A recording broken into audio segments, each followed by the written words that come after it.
Nakatakdang isailalim sa inventaryo ang daan-daang kahon na hinihinalang naglalaman ng patay na pangolin na natagpuan sa loob ng Chinese fishing vessel na sumadsad sa Tubatahe Reef.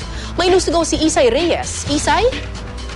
Kara, sa bisa ng isang court order, pinayagan ng tanggalin ang mga kahon na hinihinalang naglalaman ng mga pangolin na nakaimbak pa rin hanggang ngayon sa Chinese fishing vessel na FV Minlong Yu.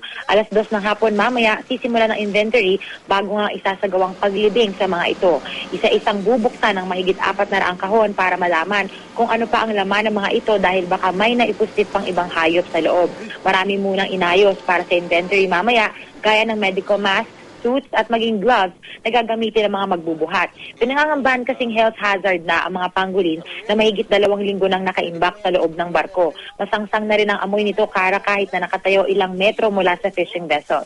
Samantala, patuloy naman ang paalala ng Palawan Council for Sustainable Development o PCSD na bawal ang pag-aari o panghuhuli ng mga pangolin dahil labag ito sa batas. Marapat daw na itawag agad sa kanila kung sakaling may makitang pangolin.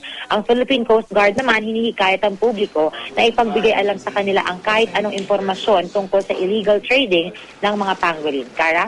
Maraming salamat, Isay Reyes.